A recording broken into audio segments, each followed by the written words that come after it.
Season 3, episode 40. Chris, Decoded Podcast. Do we need to celebrate the fact that we hit 40? The look on your face, if people aren't watching, as soon as I directed my attention to should we be celebrating that we hit 40 episodes in this season, the look on his face is like, don't go there. We don't operate like that here at Decoded. No, I think you're missing the point. I think this is part of it. I think you might be missing a deeper, better opportunity. Oh God. What is that? We should be celebrating our 3rd episode of summer school. Like, this is the key turning point. This is the one. This is the one. This is the one. This is the one. This is the one. So there we go. Here's anyone that do we drop? So the password for today, the code word. What's the code word for today? The code breaker is this is the one. And I'll make sure to return to that. You're going to bring us back to the code. Okay, what's the code breaker today? That's it. This is the one. Oh, code breaker is the code word? Yeah. Okay, I'm a little thick, but I'm writing that down. Okay. That's the code for today. That's the password. If you've you listened, you make it through. We'll drop it right in the front end. I'm taking actually a cue. So yes, three. Actually, I shouldn't do that. That's a bad sign. Do you know that's a bad sign? What's a bad sign? Do that. You do the OK sign, can be associated with white supremacy. No, I didn't know that. Yeah, the finger together with the 4 fingers up in the air, W, white supremacy. I haven't gone deep into it, but you can find some fascinating articles on there where individuals are doing the OK sign within it, and they've been associated with white supremacy. But I diverge. I'm not a white supremacist. Working through it. Anyways, okay. But I'm not racist. Yeah, I know. You're an anti-racist. You're an anti-white supremacist. Anti-white supremacist. So, which is truth. I want to shift from that truth for a second, though. Where was I going? I was watching. I want to throw props out to, I believe the scientist, speaker, thought fuel activator, Ruha Benjamin. And I think I messaged this to you at some point. I've listened to a couple of her talks talking about algorithmic racism. And she has some really, really engaging talks out there talking about how algorithms, because they've been built on a white supremacist system, that algorithms can be, you could say biased, but it seems to me that we would go so far as to say they're even racist algorithms. One of the more stunning ones last few years when Google had been called out for this, when people were, I think they were searching, I don't know what the key term was, but it in whatever the key term was in the search for, I don't know if it was the key term was Black people or Black teacher, but the key term brought back image from their image search, pictures of gorillas included in there. So they right away started to argue that this algorithm needs to be built better. Anyway, she's doing this work to look at how algorithms, if they're being created by individuals that hold racist views, that it's going to be in the code. Long way from where I was starting. But my reason for saying that we're going to put the password right on the front end of the cast is in one of the talks right away, she said right in the front end, she goes, here's the takeaways. She goes, I like to say them right at the beginning, just in case you start to check out partway through the presentation. So she basically starts with her conclusion. She says, here it is. Here's the resources. Here's the big thoughts. Now I'm going to spend some time walking back up to them. So I like it. And I want to say, that's a kind of a new thing, right? Like there's no teaser, there's no scroll to the end, scroll. It's no, and if you stick around to the end, you're going to get. No, right up front, she said it. This is the idea behind like ed camps and you just get up and leave if what's happening during this learning workshop impromptu discussion doesn't meet your needs, get up and move. You don't need to stay. So I like the idea of here's what I got for you, not the whole In 5 minutes, I'm going to tell you something important. This is what's going to happen here today. And then if you're not interested or it doesn't interest you, get up and go. I like that because time is valuable. And time, now that I'm an older person, time is it, right? Like I pay people to do stuff because I don't want to give it the time that it requires. Like Someone that's put how much time is important. I will pay. Money's very important too, but I will give my money away in order to save myself some time. That's right. huge. Did Now, you see the quote just on that, the time thing? I saw a quote. It might have been connected with some of the stoicism stuff that I've been kind of digging into, but I forget, it was some sort of a provocation that was something like, why do old men get up so early? And it was funny. And then the sort of the follow-up to it, the closer on is it's because they're aware of their mortality. Like they're aware of their own deaths. So basically it's like only sleep as much as you need. You want to make the most of the day. It was kind of a dark way to look at it, but it's funny. I started thinking back, like I'm an early riser. I don't think I'm an early. I always thought I was an early riser. I kind of started with just because, but I can see when I am an early riser, like I'll read, I'll draw, I'll write. Like I use the quiet time to kind of like connect with something. When I first started running restaurants, I really enjoyed being the opener because I would get there, I'd get to turn the lights on. I'd get to unlock the door. I'd get to sort of observe the space without all the cacophony and distraction. Um, and there was something really peaceful about that. You could say the happy place. I don't think I ever thought to myself, though, getting up in the morning is because I had some sense of I was impending death. And I just wanted to make sure I made the most of the day. Your comment made me think of that. memento mori. Oh, nice. Yeah, as soon as you talked about stoicism connected to waking up early, I knew it had something to do with death and our mortality because that's like you start to get the vibe. You start to get the vibe of the whole idea and the concept. And I appreciate you getting me back into stoicism because it was something I had considered years ago and kind of looked at whatever, but now it's like part of my routine, learning about it, listening to podcasts about it, reading about it. So that's kind of cool that you bring that up. But as soon as you said, I was like, he's going to connect this something to do with death and making the most of your time that you just never know. So thanks, Chris, for the like shot of death Death. talk in the first 10 minutes of our podcast episode. Yeah. And it's funny because our episode isn't going the way that I thought it was going to go when we started because we keep shifting. But I'm going to bring us back. Do it. Bring us back. So you spit out the code word for today. I'm not going to say it because I don't want to. But what I will say is a couple of things. So I want to talk about Twitter for a second. And you and I have discussed a little bit of this. I told you I was laughing because we're in the middle of summer now and people are finishing up their AQ courses, but every now and again I'll see a tweet and somebody will be sharing something and I'll think to myself a couple of things. Number one, if I already know this person, I know they're on Twitter, I kind of have a vibe for what they do on Twitter. And so right away I'm reading a tweet that does not fit with what I know of the person on Twitter. So that's sign number one that something's going down.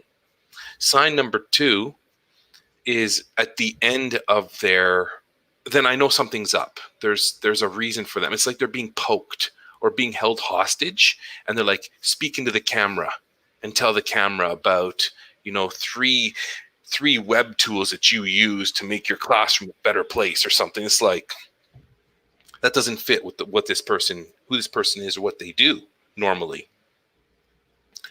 And then the third sign is the hashtag, which is connected to their AQ course. And then I laugh and I shake my head.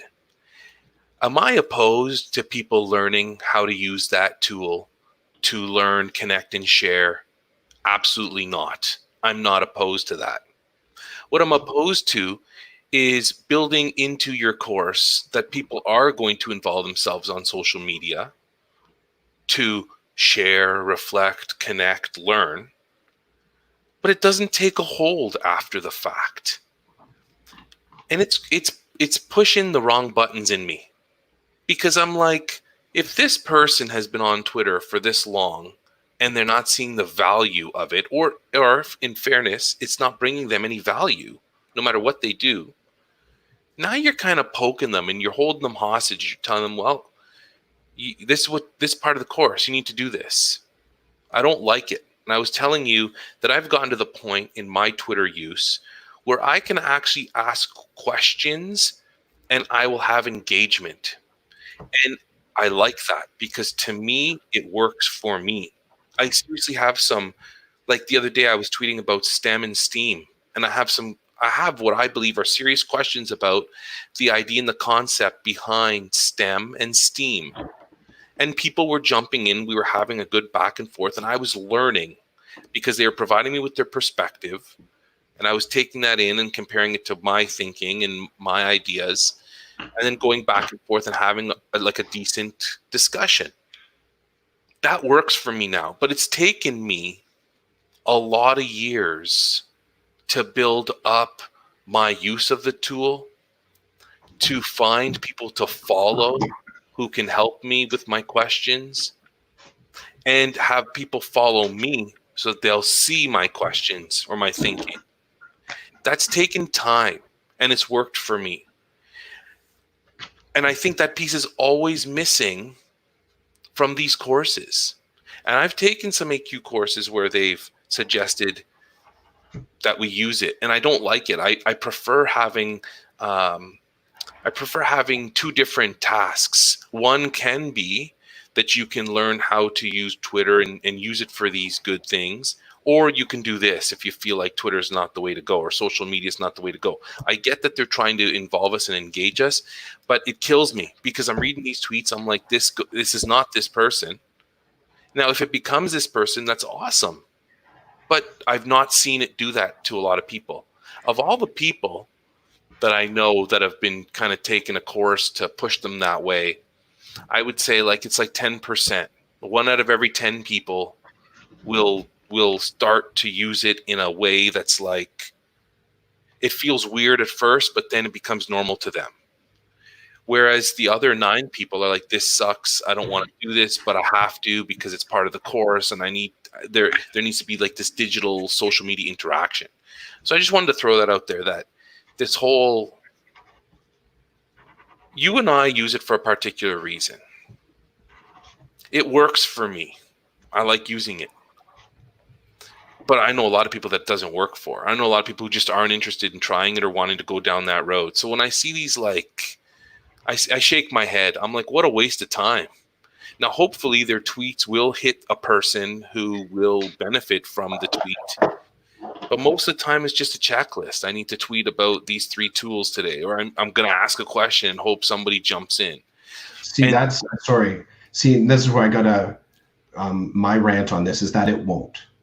It won't. And this is the circle that I've come back to, is that intentional, using communication intentionally with an awareness and a connection to the audience that you're posing something, and you have emotions, like you have an intention as in to get work done, but also you're sharing it in a skilled, fluent fashion. Like these are the awareness tools that are not a part of a task that says make a Twitter account, post an assignment, post a question. I mentioned to you in the on-ramp, it's a little bit like figuring someone's going to swim by dumping them in the deep end of the pool. And we've seen that graphic meme pop up all the time in relation to public education. But as far as building positive experience, there are individuals that I've connected with that they go along with the task because it's being asked of them for the assignment, but they have fear, they have anxiety, they have mistrust. So I think to myself, what an oppressive way to learn about social media.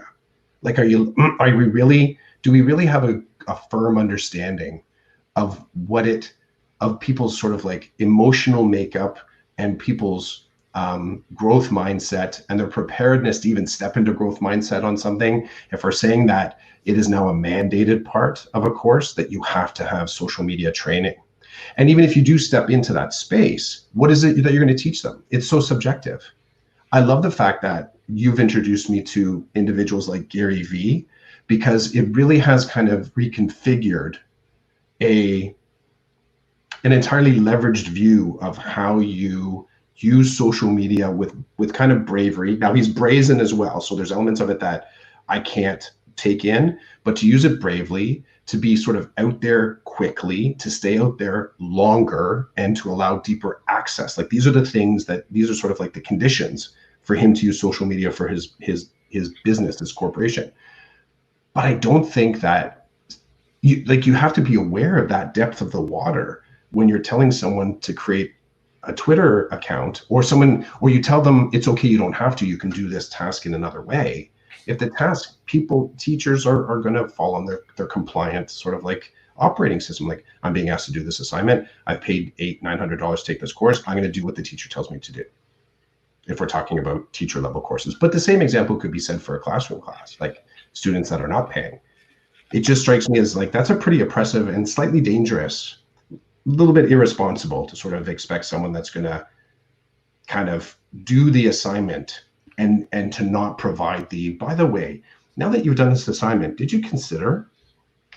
So, and I've circled around from, I mean, when I first came onto Twitter, I was the Twitter evangelical. I was sort of pushing and saying, this is the space. This is the 2.0. This is where modern learning is going.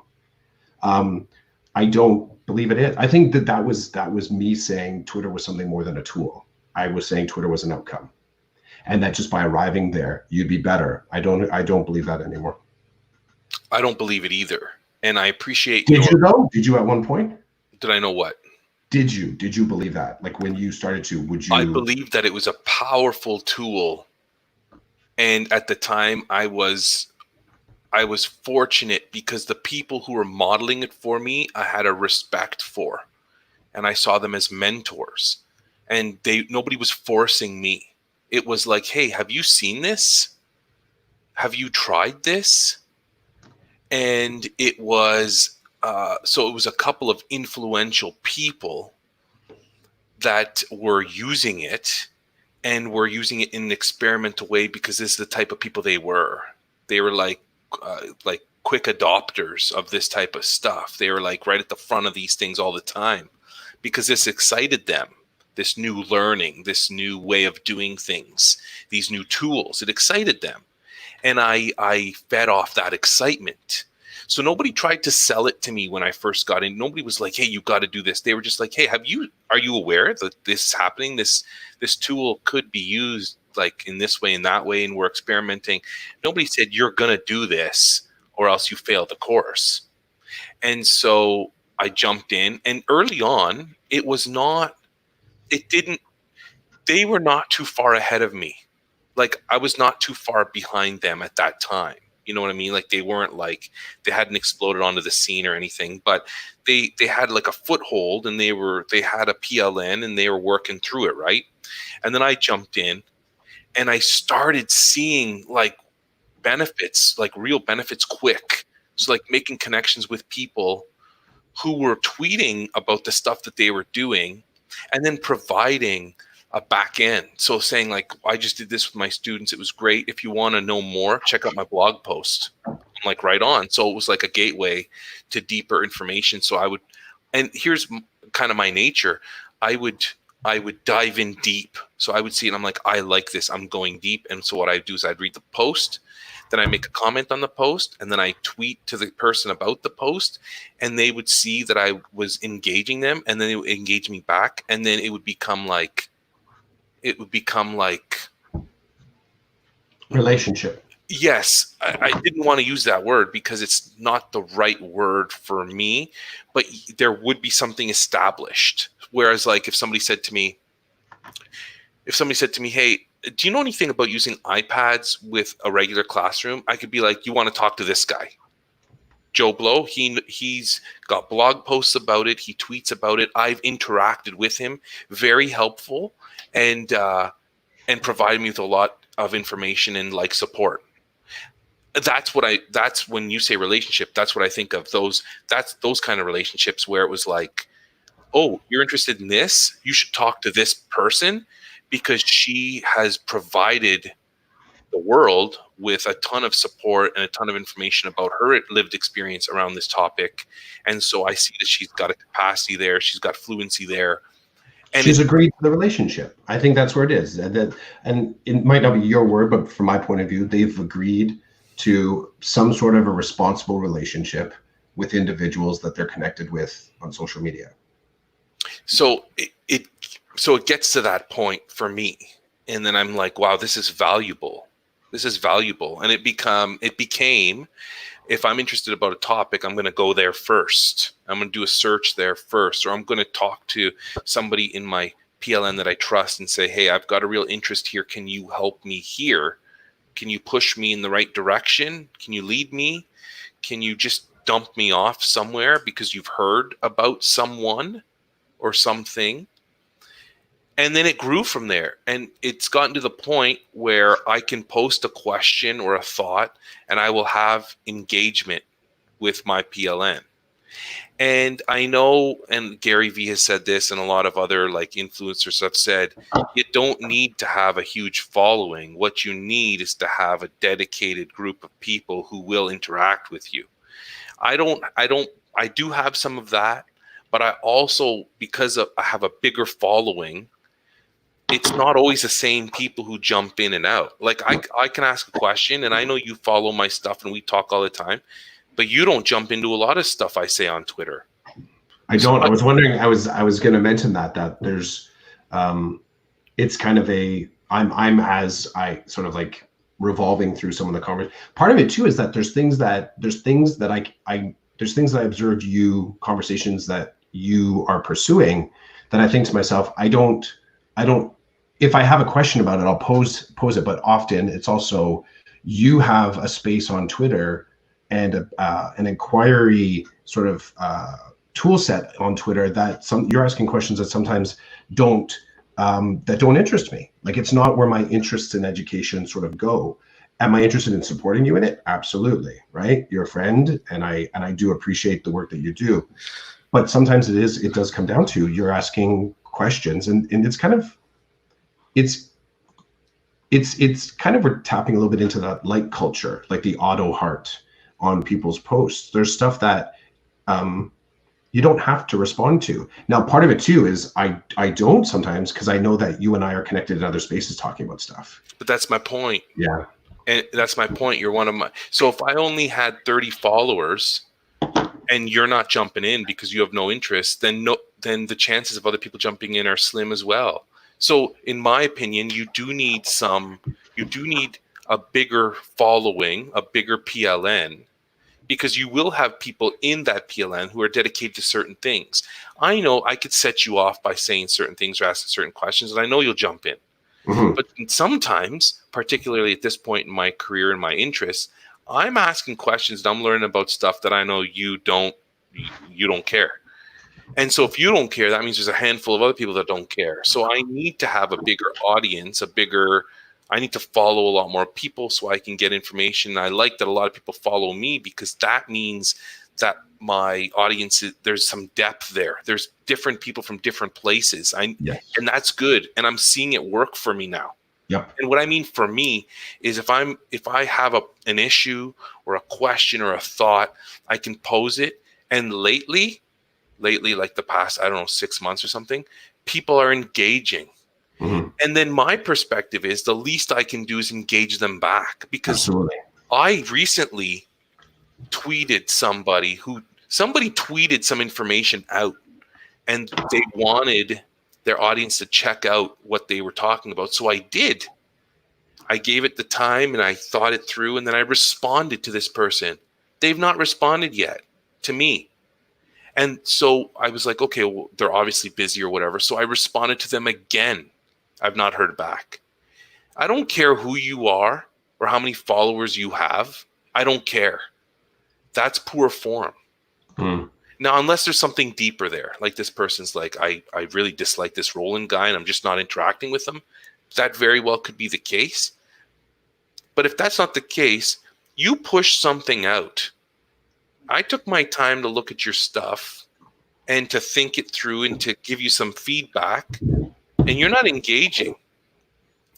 I have to tell you that rubs me the wrong way. I do not like that. Why are you pushing it there then? So needless to say, I'm not now interested in giving this person any more of my time. If I want to learn about a particular topic and this person's an expert in it, I'll find somebody else who's an expert in it. I'm not doing it. So I do my best when people respond to my inquiry or whatever, I will respond to them with something, you know. It doesn't have to be like in depth. Every tweet I respond to is like hardcore responses, but I do respond because they're taking the time, they're taking a risk, right? For me, it works. For other people, it doesn't work. And I'm done selling Twitter. If you don't want to use it, don't use it. I've gotten to the point where it works for me. And I don't care how many followers you have. If you're not responding to people, you got a problem. And I know you and I disagree on this. People sign up for different reasons, right? Like Taylor Swift. I don't know how I ended up on her Twitter page. Somebody said something, so I clicked on it. She has like a zillion followers, and she follows nobody. Well, guess what, Taylor Swift? I'm not interested in any of your stuff, so I'm not following you. I totally want that on a T-shirt. Not with the ending on it, just the guess what, Taylor Swift. And then just leave it like ... I totally. That is awesome. Okay, so we have the actual password, but I think that might be the title for the actual podcast. Okay. Guess what, Taylor Swift. That's awesome. I'm writing that down. Yeah, so that guess good, what, right? Taylor Swift. Oh, and how sad. Okay, I'm shifting gears because I'm done talking about Twitter, but I do tell you it works. It works for me. So when people say to me, how do you do this? It's not how do you. You can ask the best question in the world.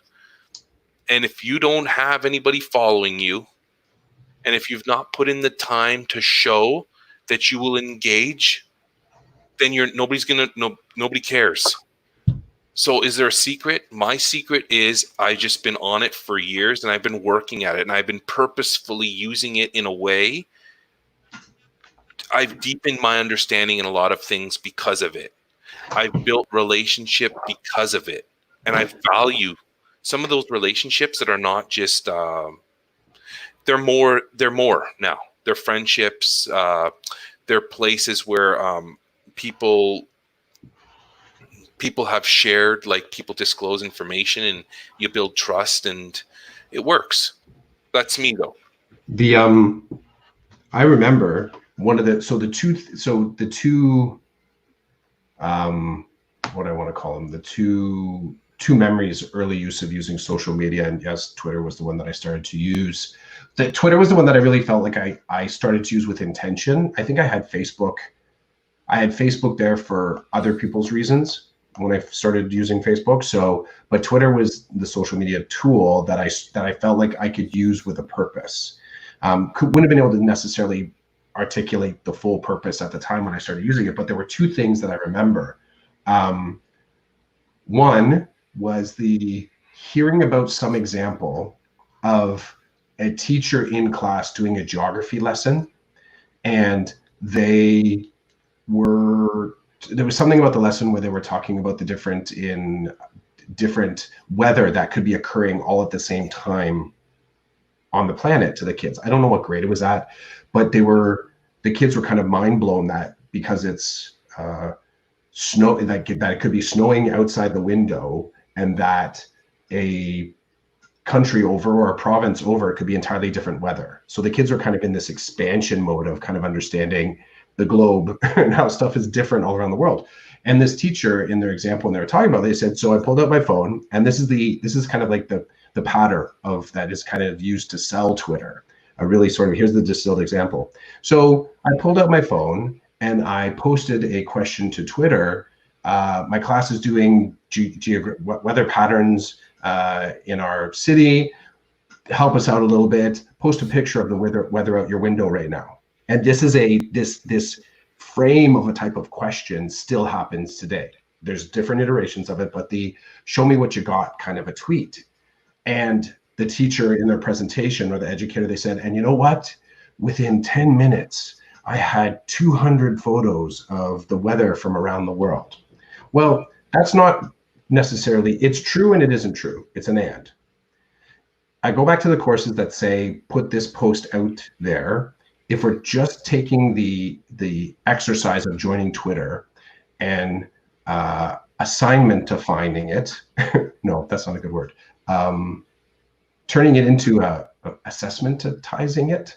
So you take something, I mean, we do it as sometimes adults, adult teachers, we take something that we know the kids love and turn it into an academic lesson, and all of a sudden the kids don't love it anymore. So this is a little bit like this for a course that sort of says, put together a profile for social media. Make sure you're posting out your thoughts to this hashtag, which is associated with the institution that's asking you to do that. But the fact of it is that it really, when I put that idea of putting a question out there and someone's automatically going to answer it in the same bucket as, hey, just create a profile and it's going to be okay, I start to realize like there's elements of Twitter that I wouldn't have even thought of when I first started using it, or social media, but that are really important now. And apart from having capacity or having a lot of followers, a lot of connections, you also have to take into account what I mentioned to you. They might not be interested in what you're writing about at that time. You also have to take into account time of day, because if you really are rocking a PLN that is global, there's people sleeping, and not everybody has you on notifications. So you could have the most brilliant connected question, provocation posted at 12 noon in the middle of the school day asking about weather patterns, but there's a whole other half of the world that's currently sleeping. And it wouldn't matter. So understanding time of day, understanding sort of like compulsion to answer, understanding how to write within what was 140 characters, now 280. Like there's all these fluencies that happen there that I wasn't entirely aware of for the second condition that lit me up to, or moment that led me up to use it, was me sitting, I think I was probably riffing off the geography teacher, woo, there's a big party going on out there and I just have to tap into it. I was sitting in a staff meeting and we were talking about something in the staff meeting that I thought, I wonder what this particular issue, how it would be lensed from outside the silo of our board. So I was already signed up to Twitter, but I wasn't really using it. I wasn't using it to leverage my learning. I was passively consuming, doom scrolling, just sort of like going through the stuff, but not really knowing. So there's the one thing to sort of like, when you have so much information, I think you really do need some sort of a framework to extract that information. Like, so you're going to Twitter with intention. Before that, I was just like, it was a buffet. I was eating as much as I could. When I asked that question though, I was inspired. I'm like, oh, this is the question. This is the question. This is the one that's going to sort of like, I was so happy that I figured out a way to actually connect with Twitter in a way that felt purposeful, because I was seeing other educators that were doing that. I thought, well, here's my question. I think I got one answer. I got one answer to it. And it didn't really, now I will say I was pretty happy I got one answer, because you're sort of sending it out into the void. I didn't DM somebody. I just dropped it in the middle of the Twitter sphere and say, hey, who's going to notice? I didn't hashtag it. I think I might have added some people. Don't even remember now, but it was the equivalent of just like bug bombing it, dropping it in the middle and walking away. Let's see who's going to chase me, which is the other sort of part that I've learned since then. Building the tools to pursue conversation, and there's a whole fluency there, is really important. Rapport building in digital world is different and the same as it is in the real world. Like digital world relationship building, real world relationship building, there's overlap, but there's different fluencies to use to get to that same natural outcome, I think. I don't have the great list. I've just started to understand that.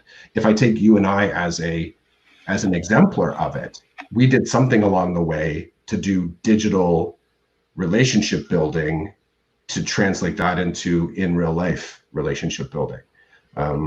Maybe it'll be in our third book that we're putting out, which you can find completely free. Completely free by listening to this podcast.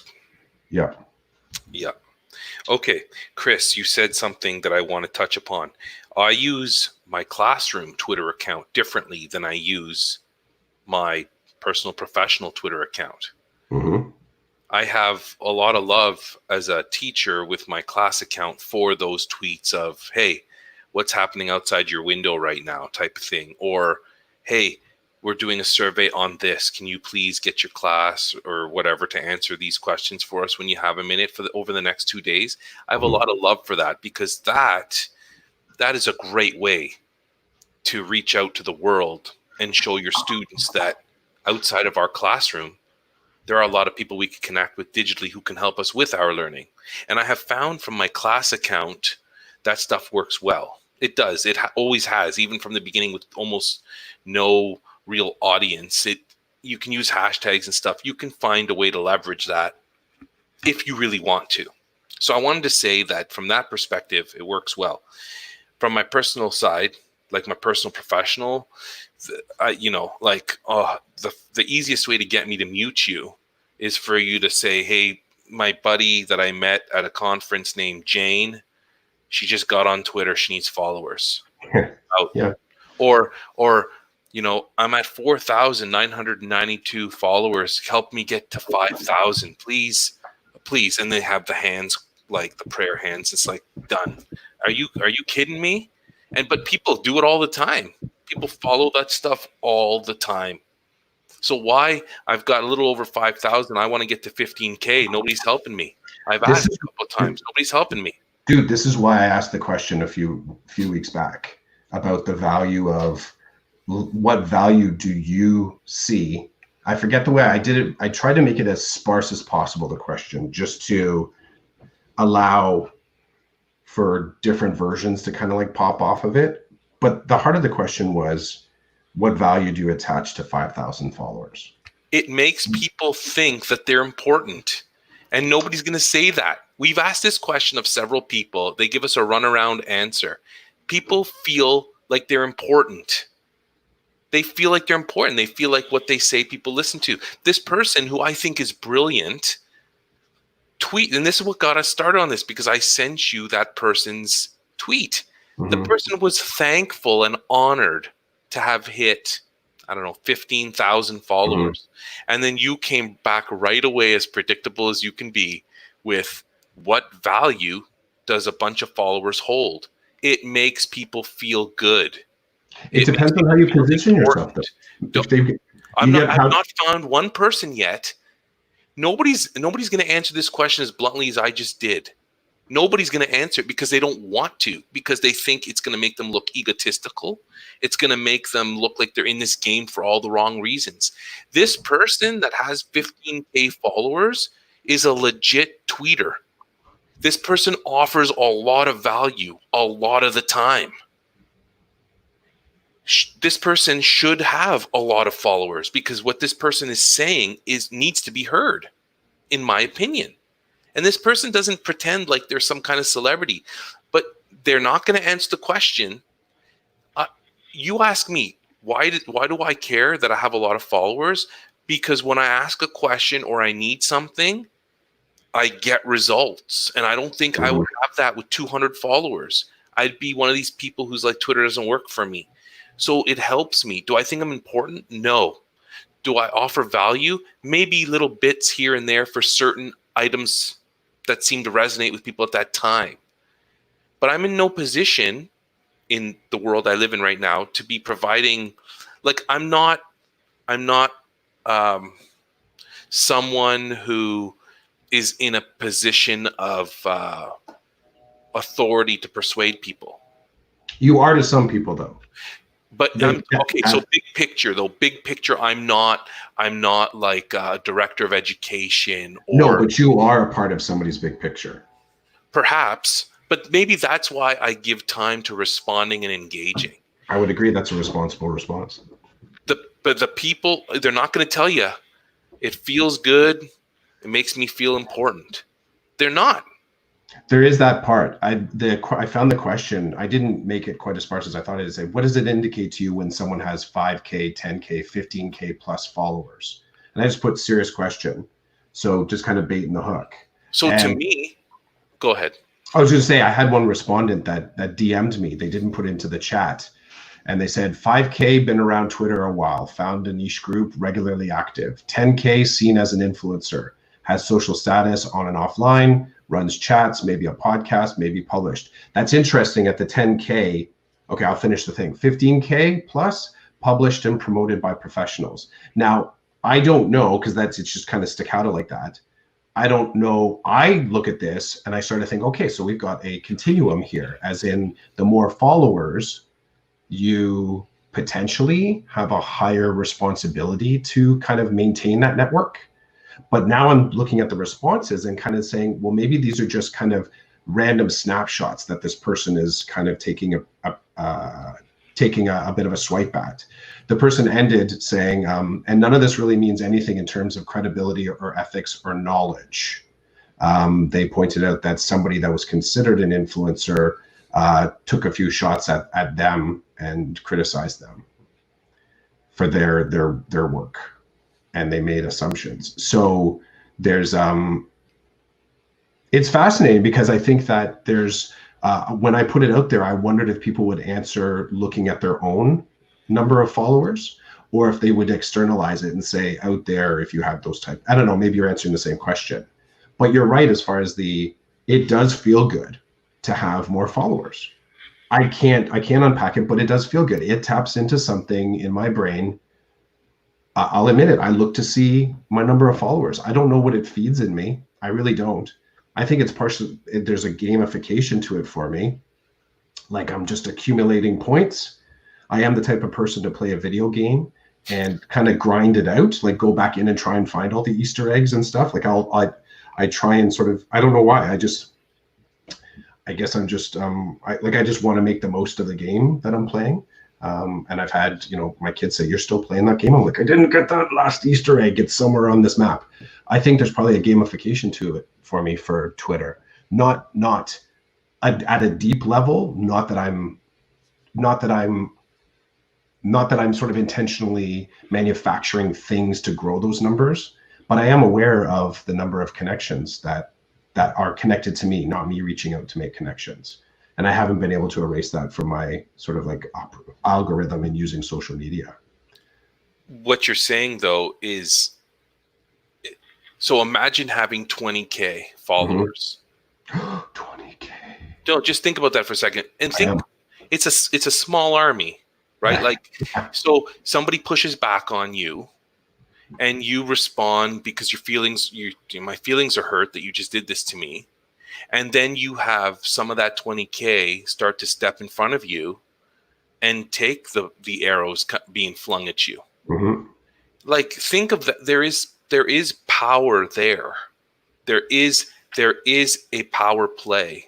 There is a power dynamic, which is awesome because I've learned from it. I've learned, man, one of the things that has saddened me in my life initially, and I'm not so sad anymore, is that no matter what I see, who I see, watching them do their thing and admiring people for particular things that they do, I don't have any more heroes in terms of like looking up to people and being in awe of what they do.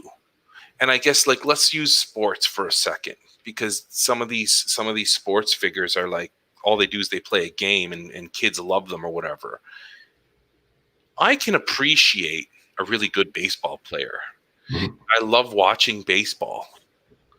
And I was watching the other night and I was like a kid in a candy store. I was so happy that it was back, live baseball, and all the intricacies of it, like the stats and the color commentary and all of it.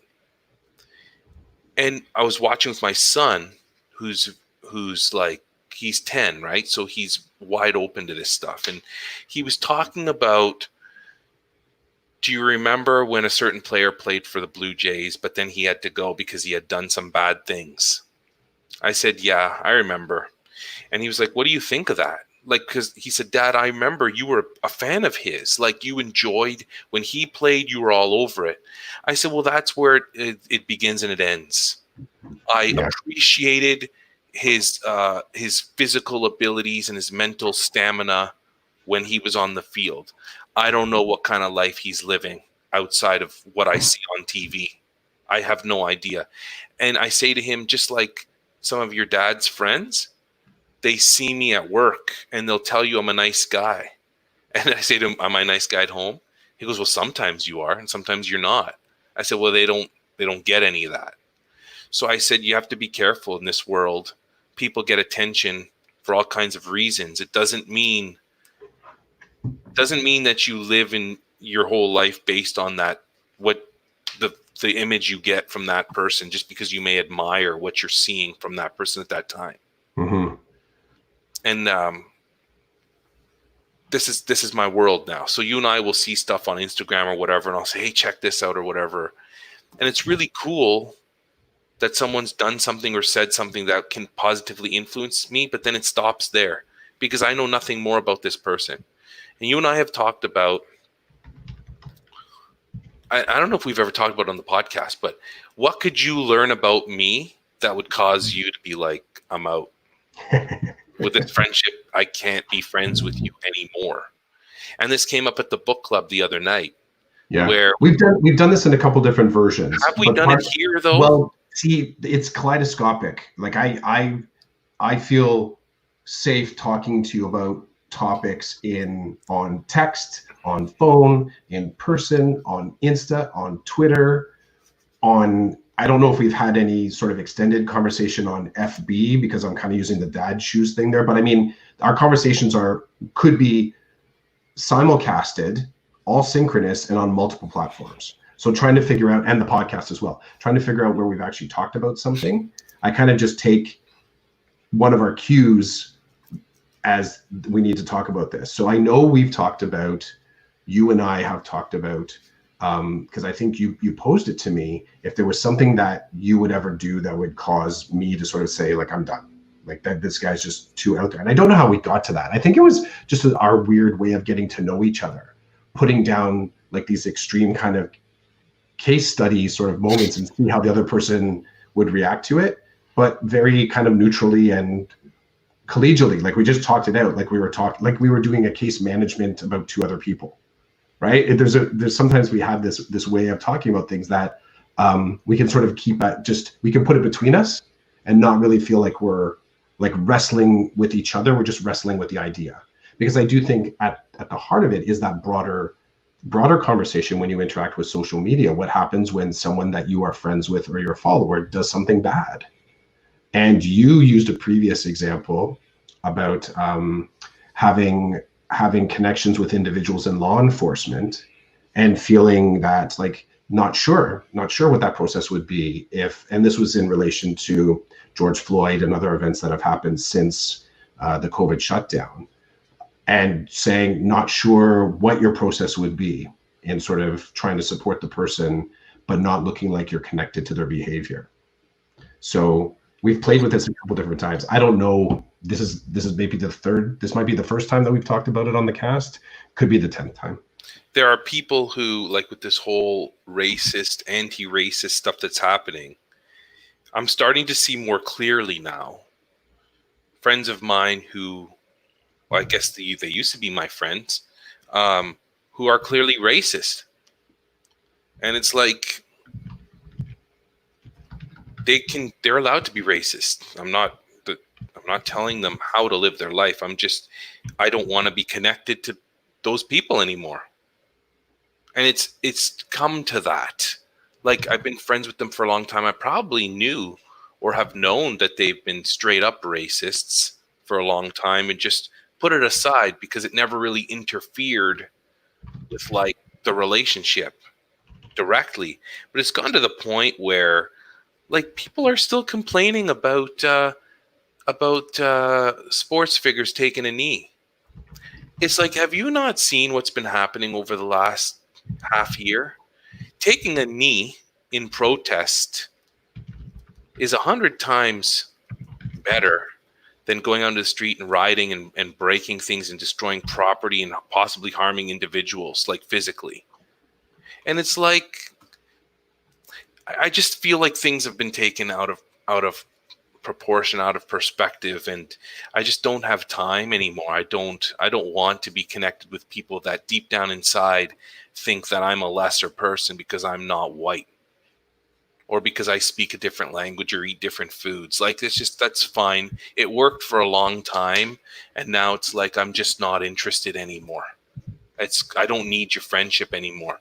It's I see there's a bit of a trend with me lately, and it's been like an all or nothing. Like, you don't like this about me, and if you know me, you know that I'm a person who's open to change. So it's not like I may sound black and white, but there's a lot of gray. And it's like the black and white is with these people that just refuse to be open. It's like, okay, I'm finished. Go and be friends with whoever you need to be friends with. I'm getting the knock. Soon. So the knock. I got the knock. You got the knock, the tap, tap, tap. I wanted to say before we kind of get ready to shut down that I was feeling bad about something, and I'm going to talk about it here. So you know how Brad Schreffler listens to our podcast, but it always seems like future Brad. Right now, you and I are talking, and Brad, right now in future we are. Right now to Brad, we are future Clough and Chids. We are. We're big time in the past by the time he listens to it. Oh, right now. So we got to make sure like that we at this moment in time. At this moment in time, you and I are future Clough and Chids to him where he's at. Okay. Eventually, he will become future Brad to us. Brad to the future. He will be Brad to the future to us. So I wondered why.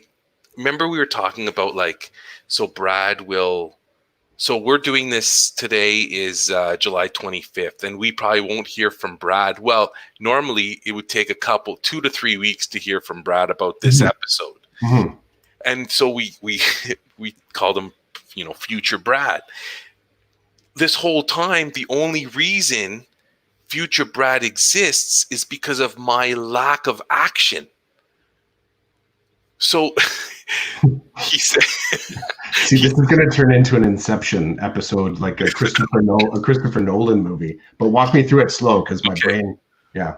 So don't worry, I won't pull one of those stoic thing you sent me on Instagram that I had a headache and felt like I was going to vomit after I read it because there was 1,000 points in it. But anyway, it was dizzying. So the reason why future Brad exists is because of my inaction. Now, let me break it down. Are you okay with what I just said? It might not make sense, but are you okay with, you get where I'm at right now? Mm-hmm. Okay.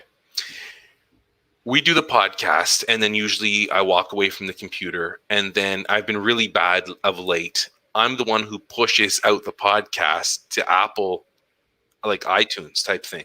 Yep. So what happens is that when I push it out, that's how Schreff gets them. He listens to them. He doesn't watch the YouTube video. So poor Schreff is at home, and he's like, looks at his phone or whatever. He's like, Roland and Chris dropped another episode.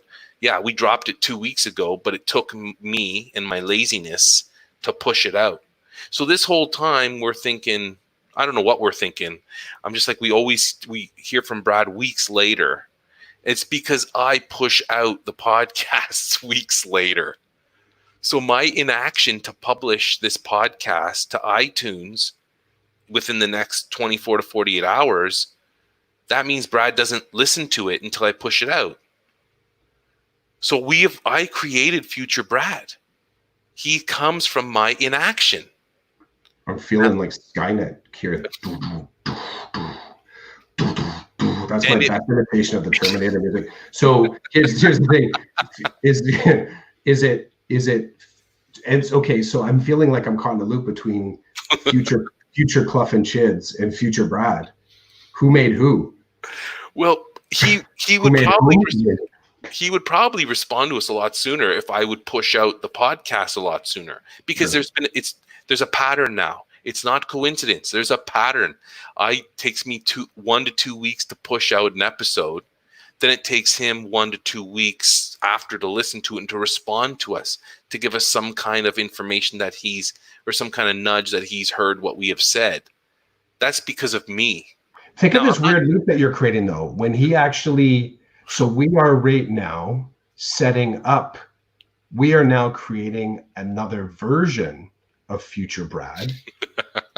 And he's going to hear it in the future sometime and hear that he's being called future Brad, but it was in the past. And so he responds to us as future Brad, but the content he's responding to is in our past. Oh my God. So one day I feel like I feel bad. So what I want to do is I want to honor Shref, and I think what I would like to do, with your permission, is one of these episodes, his name should be the code word, because I think he's earned it.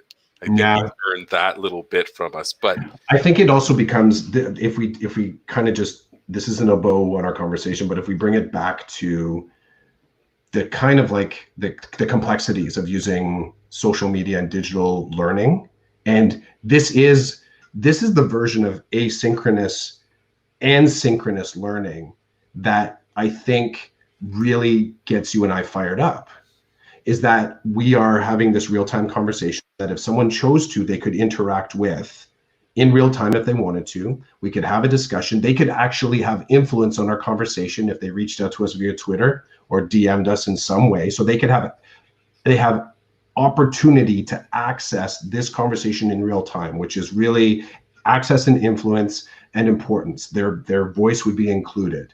And I think that's in a lot of ways like that is like the ideal for synchronous learning. Then you have this asynchronous element, is in we cache it, it gets curated, we post it somewhere so that it's either an Easter egg or it could be intentional. Somebody could be directed to it. They could find that conversation. And if we did have people interacting with it, then it would just be that many more layers of interactivity that someone would be finding down the road. And then we have Brad. And I think maybe the episode I'm gonna pitch a title for it. Don't feel bad for Brad. So that'll be the hashtag. Don't feel bad for Brad, because in the future he finds this. So he's accessing our conversation that's been stored somewhere in the past, and then he reaches out to us in real time and says, guys, as he did today, he posted, he's thinking through a previous episode. Where is it? He's thinking through a previous episode where we talked about going and picking strawberries. And when did we post that? When was that? So it was episode 38. So okay, so let me check the feed here. Yeah.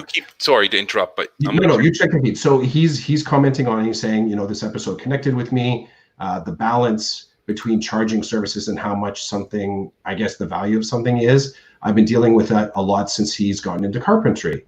And what do you charge a friend over someone else? So we were taking it from the point of view, I think, of edu consultancy, as in, how do you sort of figure out what that price frame was? I think that kind of extended out of our kind of vague talking about how do some of these big houses of edu celebrityism figure out what their price point for offerings is, because it feels like it's like completely arbitrary and subjective. But I like that he's digging through this. I'm going to message him back and just let him know that we need a storage facility for our Shack Out Back kombucha. We think I would expect him to be able to cover the costs of shipping up to us. He can build it. He covers the cost for it. But what we'll do, we'll hat tip, I don't know, his podcast or something. Well, I could do one of those tweets where it's like, this is my buddy Brad. Yeah. And he needs some followers. So he would really appreciate that. Actually, yeah, I'll hold off. You should do that. Leverage your power. Send him that one and put it out there. Let's see. Wait, I got to check to see. Okay, so I have to tell you, we record the episode that he tweeted us about today was recorded 2 weeks ago today. Okay. So it's falling in line with what the pattern I've seen. 2 weeks ago, we had a podcast and we mentioned some stuff and I don't know, I think I pushed it out pretty quick. I'm going to just say right now, Shref, this podcast right now, dude, you don't even know. It's going to put you over the 5,000 followers mark. Well, how many followers does Shref have? He's at 4685 right now, but he's for real. Yeah, he's going to get there. He's going to get there. This will be the one. This is the one. This is the one. Was that? Oh my God, that's so funny. I went to Shref's site and it was 4684, and then literally switched to 85 as I was staring at it. I don't think I was following him before. Oh. You weren't following Shref? No, I'm joking. Oh, okay. Yeah, but it's that easy, right? Maybe I should unfollow him so then I can be one of the new followers. That's interesting. I should have said that to another individual. when they complained about me messing with their analytics for me following and unfollowing. That was before I discovered the mute button. You remember that, eh? That dude that That's was how you pushing got back on me. yourself into a lot of trouble. I did. I got myself into a lot of good conversations. What I got myself into, and part of what was interesting is just the nature of triangulation between you, myself, and that person. That I was still able to get to access them because I said to you, "Hey, could you just reach out to them and have a conversation?" And it's sort of that's the power of this networking, right? But also just the fact that there is something really, I still really enjoy hitting the follow and follow. I enjoy making that decision making process. But Shref, like I said, I won't guarantee it now, because if Shref is an indicator, if as one of our followers, 2 weeks from now, Shref, you'll be over 5,000 followers. When other people catch on and hear this episode, this is the episode. This is the one. Before we go, I love saying that. I love saying that like 20 minutes ago. Before we go, and then I'm done. But I do have to go because my son was I got the knock. But yeah. I was gonna say Carlos is our other person. I mean Ramona, Carlos, Shref, but Carlos actually pops in every now and again because he'll be on his computer doing whatever, and he'll get the email saying that we're live, and he clicks at CROQUE. C-Roque. I call him C-Rock. Oh, yeah. Yeah. I always just put it as Croc. I didn't know that. C-Roque. No, actually, that's how I read it. Well, once you know what his last name is, then you're like, but I wasn't looking at the @. I was just looking at the actual profile name, and he has Croc on there. So I'm knowing it's Croc. So, okay. Carlos is another one. Did I tell you about the 3 a.m. thing? You didn't, but I bet you us just connecting with Carlos now, it's going to get him up to 300 followers. He's got 276 right now. It's going to get 276. Okay. This is the one. This is the one. And anyone else that wants us to mention their name, this is the place. You know what? Just if anyone else listening to this podcast, I encourage you, like you deserve. Everyone deserves to get a few followers. Just feels good, man. Yeah, it does. It does feel good. So I'll just say flat out, follow me or Chids. And then what we'll do is we'll get you there. Follow us and we'll get them to follow you. This is the one. Carlos and I were on a writing team earlier this month, which was awesome. I loved working with Carlos. And we're sitting there talking about something. We had to meet face to face a couple of times, but don't worry, we were socially distant. And he's like, yeah, the other night at 3 a.m. I couldn't sleep, so I was listening to your podcast. And I'm like... We did talk about this. This is the other thing. I think a Decoded podcast is an excellent sedative. Poor guy couldn't sleep, and so he was listening to Decoded podcast. So, did he actually say whether it was to wake him up or to put him to sleep, or he just needed something to do? He was in distress, and I think he was looking to us to assist, and I doubt we did that. But anyway, this was season 3, episode 40. No celebration over here. We're just going to keep living our lives. Yep. And, so I hope I didn't break Brad to the future, because now I'm kind of messing with the timelines, right? Like we're creating paradoxes. That's the problem. Paradoxes and awareness. And we've seen those movies about time travel. Sorry, Brad. Sorry, future Brad. And I'm more sorry I'm not sorry for immediate Brad, because we know nothing's going to happen for 2 weeks. But future Brad, don't feel bad for Brad. # Don't feel bad for future. Back to Brad to the. Don't feel bad for Brad to the future. What is that? A bunch of interesting.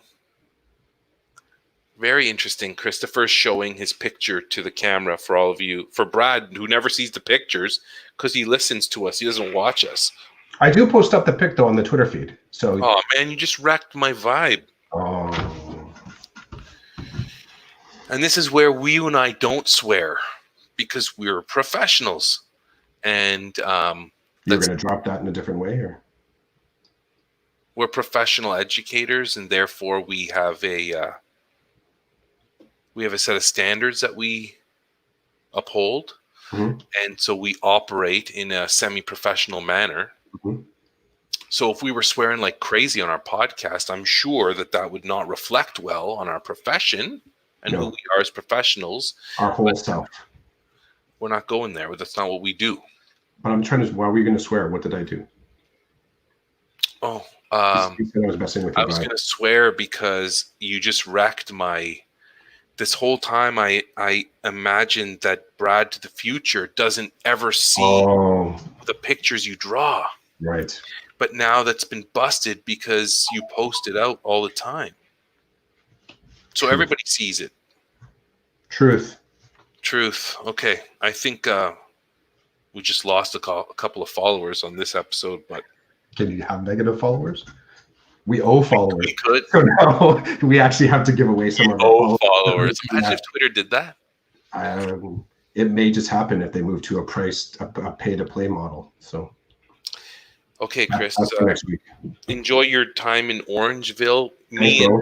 Me and Rich Settler tweeted you, so I'm going to leave that with you so you can see what we suggested. I think we're also going to hit up Erin, which is kind of close there. We've always wanted to. It's a cool little town along the path. So is that the thing? It was worth the drive to Erin. It could be. It's kind of like it's in the neighborhood of Orangeville. We take that back pathway from our house to go to our in-laws in Guelph. So we often come close to Orangeville, then kind of skirt just down below it and then go through Erin into Wellington County there. So it was worth the drive to Erin. No, Acton. It's worth the drive to Acton. Yeah, that's the old Hyde House. All right. Okay, buddy. Dude, be well. Chat you soon. Yeah, you too. See ya.